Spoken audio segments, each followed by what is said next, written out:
We have a suburb, called Lake Elmo that we service. Pretty affluent area, and we have decent return over in that area. And we had interest in an entire neighborhood reaching out for some bulk pricing. We had sent some group pricing. Things were working down that line. We got the communication back that they were like, hey, actually, we have a neighborhood kid and his dad that are going to be going around that kind of undercut us a little bit. We joke about it, now. It kind of was not super fun on the beginning of it.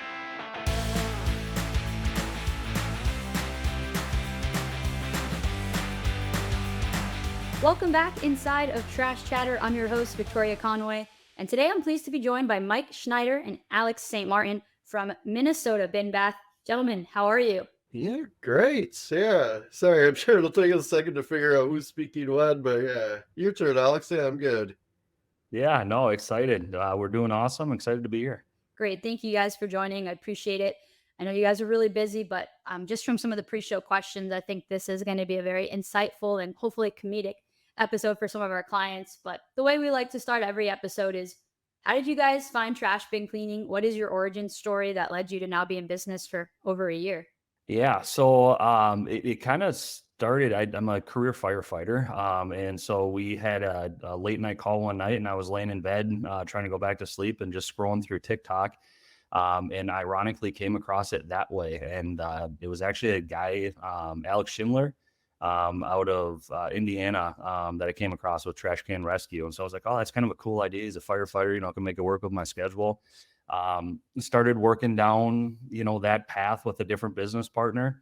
It didn't really, unfortunately, work out with him. And so, I mentioned it to another guy that I work with, and he's like, you know what? I got a guy that I know. I think that you two would complement each other really, really well. And you want to sit down with them.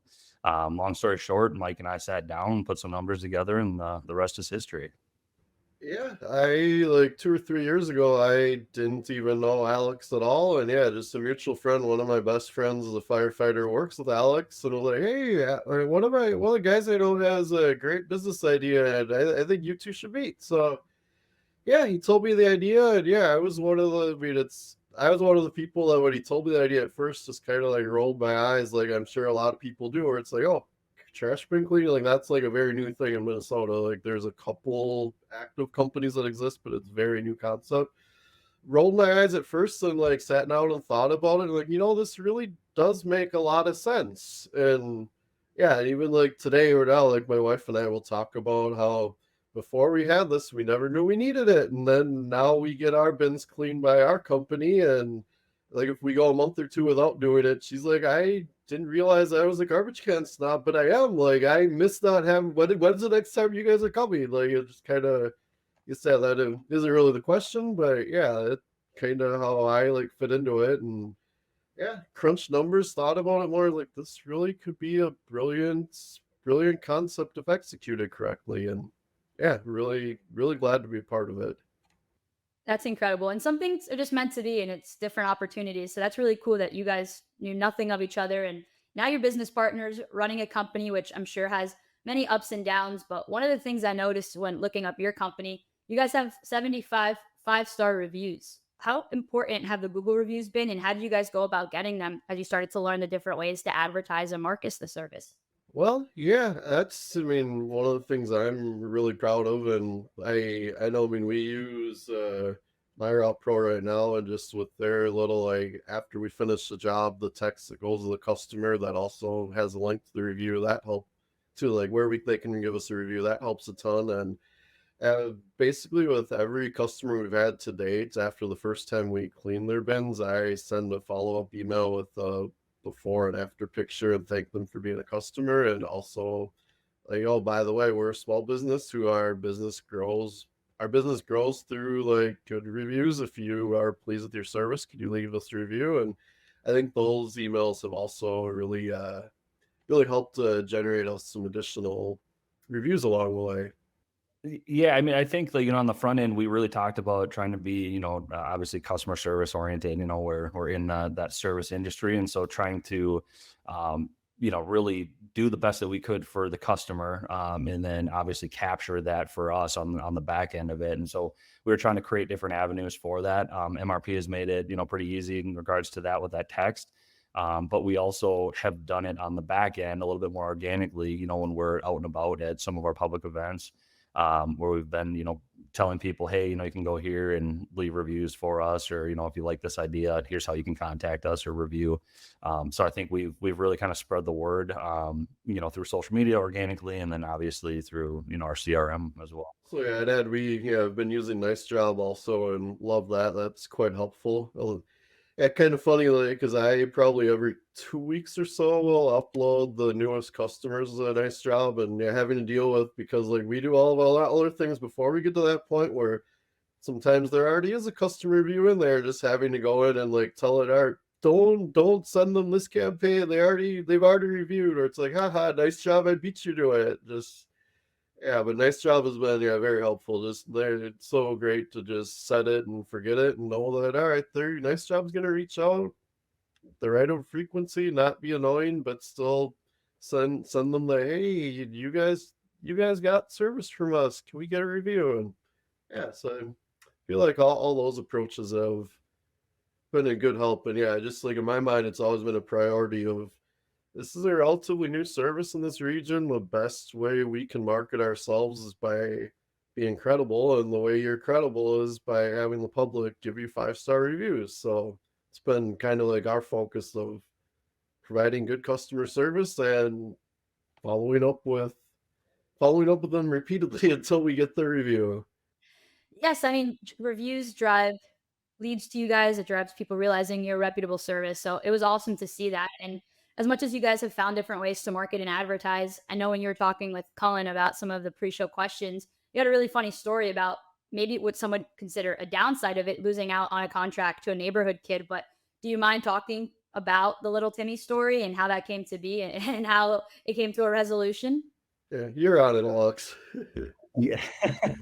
Yeah. So, so we have a suburb, called Lake Elmo that we service. A pretty affluent area, and we have some obviously decent return over in that area. So we're really kind of diving into some marketing, and we had interest in an entire neighborhood reaching out for some bulk pricing. I don't know the kid's actual name, but we call him Little Timmy, just to kind of make light of it. But we had sent some group pricing. Things were working down that line, and obviously we're pretty excited. We were like, hey, this is gonna be one of our first neighborhoods, big bulk type deals. And we got the communication back that they were like, hey, actually we have a neighborhood kid and his dad that are going to be going around, that kind of undercut us a little bit. So one of those, I think, we joke about it, now it kind of was not super fun on the beginning of it, to say, hey, we lost out on this, obviously is a business trying to make money, and, in our first year. But at the same time, it's like, you look back at it and it's like, it obviously you can't compare the two, so it's one of those that the people in the neighborhood understand the service that we provide. And but yeah, we definitely joke about little Timmy quite a lot. So Well, I'm glad you guys are joking now. I think it's part of the highs and lows of small business. Like some days are great, and some days you're like, they gave it to the neighborhood kid, and got to go to the next one. Yeah.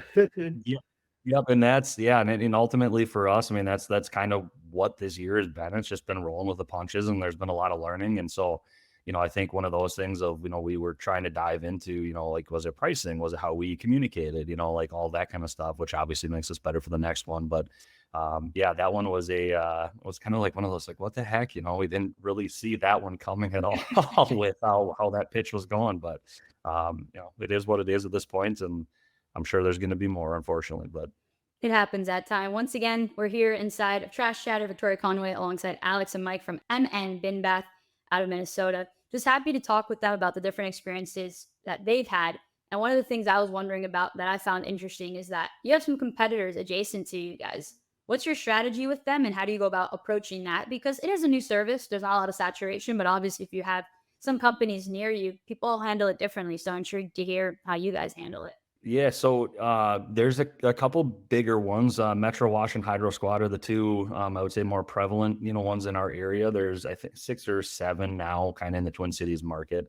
When we first kind of came in and started getting our name out there, Brad Podiak, who's the owner of Metro Wash, reached out to us. And so Mike and I were a little skeptical at first, like, "Ugh, what's this, competition. I mean, when you think about businesses, that's kind of what you think.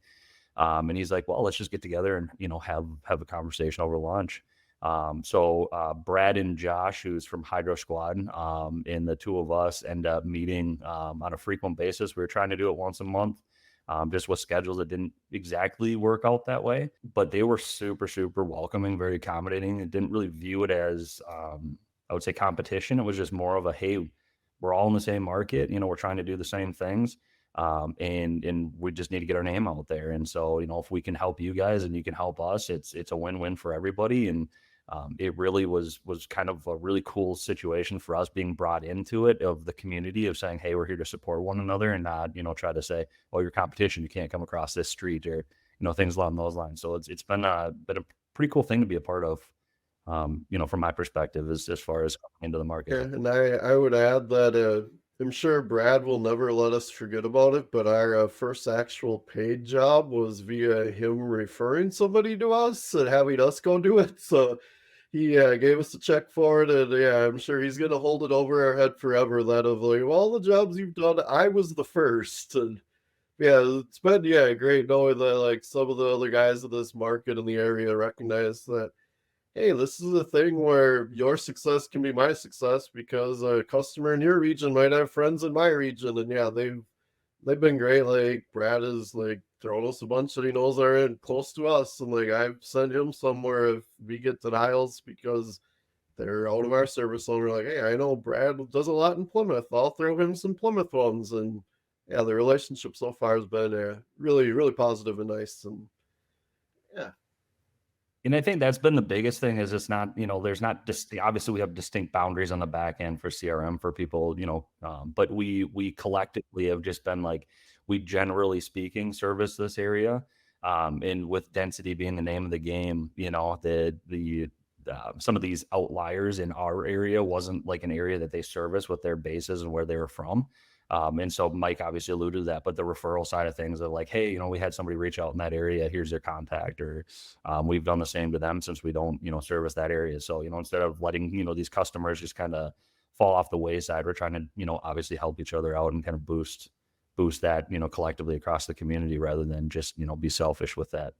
I love to hear that because it's the truth that we're all in it together with trash bin cleaning, and we all know there's so many cans out there. So if we're undercutting or competing, it doesn't help. So I'm really glad that you guys have found maybe more like an ally in Minnesota and helping each other out, and it's great to see it for it's coming to fruition like that. It's a positive and hopefully a good message for people out there, because that's one of the first questions, like, what's my competition? And I'm always like, that people don't know about you. It's not the company. Yeah. People aren't Googling you, and you have to go after them. So I'm happy to hear an example like that. And speaking about some of the ways you guys are working to improve your customer service, I want to show the people that are watching, and for those listening, I'll do my best to describe it, what we're going to put on the screen. It's basically a one sheet to educate consumers on what service you all provide. You guys were saying how sometimes people didn't have the proper expectations. So this is a great sheet Mike put together. It has before and after pictures. It has pictures of permanent stains that just can't come out no matter how hard we try, what to expect, and what they agreed upon after committing to service. So I think this is great, guys. It can help alleviate any questions or surprises for customers. It's really neat. It's professionally put together, and I think this is an awesome idea that you guys had. And it's cool because Mike had mentioned just one person had the questions and he got to it, which I think is so important when it comes to small business. If one person has the question, there's probably others out there with it. So this is an awesome example. I know you guys are obviously in a cold weather state. How do you guys handle the climate that you guys operate seasonally? What were your thoughts going into that? And what did your strategy end up being? Yeah, so I think we have, generally speaking, we have a season April through November, tentatively. Being in Minnesota, you can get snow, obviously well after that or well before that. Last season, if we would have started, we would have been able to run probably 11 months out of the year, just because it was so mild up here. We didn't have snow, didn't have really cold temperatures other than in January. Unfortunately, this year has not been the same, so we ended up shutting down late November. But for us, it obviously doesn't make sense. With just risking the damage to the the trailer and all of the parts there, dealing with some of the other things along those lines with the cold, and so that was kind of the tentative plan. I would say that we stuck to that, generally speaking, this year. I think we got a couple more weeks than we probably initially anticipated, but we pushed it, I think, a little bit further too, just to try to get, everybody's kind of last clean in before the end of the season. But, for us, it then created issues of like, where do we store the equipment and all that kind of stuff. And so there were some logistical things on the back end of what that looks like for us, which made things a little bit more difficult. But yeah, the weather is not super fun and not great for us, obviously running all year round. So yeah, being in a cold weather state, yeah, one of the main decisions you ask in this business is, are we doing like a hard shutdown date? Or are we gonna play it by ear with the weather? And likewise, once we shut down, are we done until the set date in the spring? Or if it's 45 degrees for 2 weeks in February, are we gonna fire it back up? Like those questions we've had to answer ourselves, and for anybody else who might be thinking of going into this industry in a cold weather state, that's the questions that you're going to answer. Then your storage options are going to relate to that too. Where we ended up storing it at a place where if we do get warm weather, we are able to access it and get it back out for a week if we want to in January. So yeah, that was kind of the things that we then back in with MyRoute Pro. Fortunately, it'll be pretty easy to contact people if we do decide to fire it up for a 5-day stretch. And yeah, they all things that come into play with the working and pulling this off in a very very cold state of Minnesota. And I think one more thing to add with that too is that, we had, I think we got ahead of it a little bit in regards to like telling our customers, hey, here's a general, date range that we're going to run to. And so, being able to advise them, it gave us a little bit of an advantage of saying like, hey, you know what, if it is cold, if it's not, we have some flexibility in regards to what that looks like, because they're expecting it to be shut down in November. They're expecting us not to start up until April. So if there's anything that we can do above and beyond that, it's a bonus for us, bonus for them type of deal. And so I think, us being able to communicate, and obviously Mike had mentioned that already, of, we try to communicate the best that we can and give them as much information and stay ahead of a lot of this stuff. But some of that's just been honestly a learning process through this first year of like, what can we or can't we do, and how is that working? So Well, I like that you guys have the access to the trailer. So is that your thought process? For some reason, you get a hot streak, you guys can run it back out there? yeah, we stay on top of the weather. So we've had, unfortunately, we haven't had anything like that this winter yet. But that was one of the things that we definitely, like, when we were looking at storage options, of we had to we made it mandatory that we had to have access to it, that we could pull it out. And so we ended up finding a storage facility that we were able to basically get into. And we have a key that anytime we need to, we can go grab it. So if hey, that's a great day today, we can reach out and go service. So. Well, my fingers are crossed that maybe you guys get a week or something. Maybe around Super Bowl potentially. People have Super Bowl parties. Maybe. But it's funny because I was talking to a gentleman. He's in New Jersey. He's getting a trailer as well. And he asked, he's like, what do I do if it's like 50 degrees out? And I was like, if it were me, I'd run a promo saying we're doing one-time cleanings. Who wants their bins cleaned? And see who's missing it. And it could definitely just be some, like you said, a surprise revenue for you guys to get some extra cash. Yeah.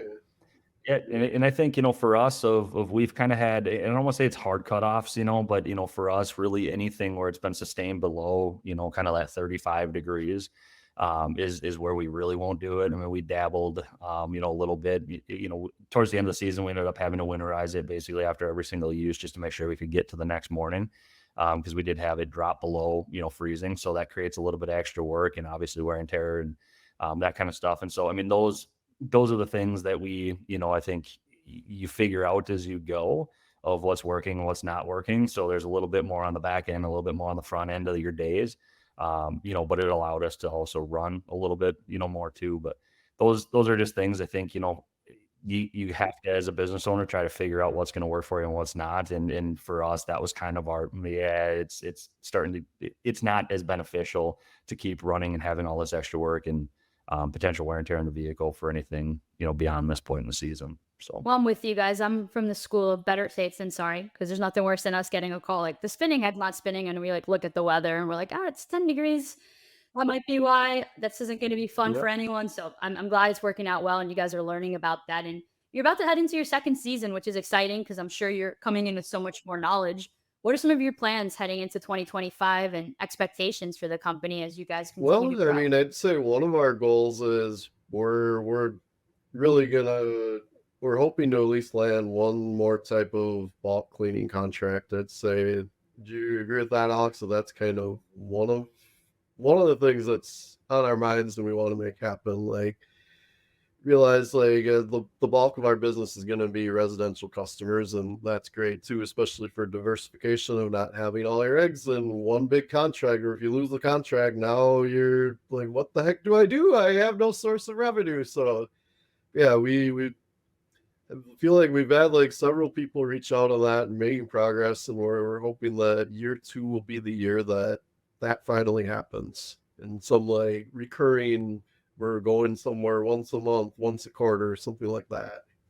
Yeah, I think the big thing when we've talked about it, we've had some owners meetings and we try to do quarterlies of looking back and seeing kind of what, obviously numbers look like and what, we can improve on and create some efficiencies. And so, going into 2025 here for year two, we have, I think, a better idea of like marketing, in person versus, online, where we're going to sink some funds, that's going to work better for us for, return. So that would be one big thing, but for sure landing some commercial contracts. I think obviously being so new last year didn't really have a ton of ground, but you alluded to the Google reviews, you alluded to, getting out there, and people just recognizing us. And so I think through those channels, people had started reaching out to us in regards to cleaning, commercial dumpsters. And then, we had quite a few cities actually reaching out saying, like our specialty cans for specialty events or parks, things along those lines. We did have some neighborhoods reaching out towards the end of the season to try to get some bulk pricing. So just fingers crossed we can land some of those. I think, trying to figure out, neither one of us come from, a marketing or sales background. So what works and what doesn't work in that regard. It's obviously a completely different mindset and way of going about business than I've ever done in my life. And so that I would, for me, honestly, has probably been the hardest part of what do I say? How do I say it? Who do I approach? What marketing materials and packages do we have to put together? And this off season, that's really kind of what we focused on hammering in on. Yeah, like I would add too, I mean, year one, we tried several different forms of marketing. We have some results to, or I mean, internet advertising on Facebook is relatively easy to track as far as what you're spending and then what your return is on it. And then we've done live events too. And just say, I feel like going into year two, like much better sense of what has worked and what hasn't worked, and still some other things that we wanted to try a little bit more with marketing. Like we did a lot of like farmers market style events and parades last year. Like going into year two, like do we want to look at a little more of like trade shows where we just have a table with the video, and with the aim of that being more connecting with the realtors or contractors or property managers or any of those kind of avenues. And yeah, I think year two will be a little more focused on that and continuing with the online marketing. So we felt like that was by far our best ROI in the first year. Then, yeah, I mean, other initiatives, like I always have wanted to try to do good for the community while still running the business. So a little more like community driven initiatives, I feel like is something I want to put in my radar for year two, of like finding out if there's like a couple of schools that we could do their bins for them, or like a dog park, or work with the city of like, hey, like once a month, can you give us like 5 dog parks so we'll go clean the bins if you let us know what day they'll be empty. Just a few of those things to try to connect our business with the community a little more and give back in the small ways that we're able to as a business. So yeah, I don't know, I kind of rambled a little bit there, but Yeah, I mean, those are all great things, and you can just tell from both of your reactions, like how much thinking done in this off season, which I think can be a benefit when people are like, "Oh, I have to shut down." Yes, but that does give you about 2 months where you really can brainstorm and have a plan of attack going into the next year. yeah, one other thing thought it too is like towards the end of our first season, we had a Instagram like influencer, I guess you'd call her, who really reached out to us about doing her bins. And then she was like, oh yeah, like tons of people in my neighborhood would probably want to do that. And so yeah, she hooked us up with like 7 or 8 houses that paid us money, and we did hers. And she ended up putting a nice reel out to like 10,000 followers who are mostly local based. And so that kind of got my wheels spinning for a year or two of trying to find those like mid-sized local, like 5 to 15,000 follower type people that might be willing to work on a level of like a trade of free cleaning of your bins for you promote us to your followers. And which to me, like, it kind of feels like that, like 5 to 15,000 is maybe the mark where like that isn't an insulting little deal for them. So I want to explore that a lot more in year two also, as a way where it doesn't cost us much other than the time of going to clean their bins, and is a way to more naturally, organically, hopefully gain more customers just through that promotion. No, absolutely. And I mean, those are always great. I mean, social media, like you said, one share can lead to a bunch of different folks. And I think that's a fair trade off. A nice reel for some nice, clean, fresh Yeah, bins. yeah. Well, I want to thank Alex and Mike for joining us here inside of Trash Chatter. Appreciate you guys taking some time. Really happy with how things went for you guys in year one. And it seems like heading into year two, you guys have a lot of exciting ideas. So hopefully we can have you back on at the end of this season to hear how it went. But thank you guys for taking some time today. Yeah, yeah.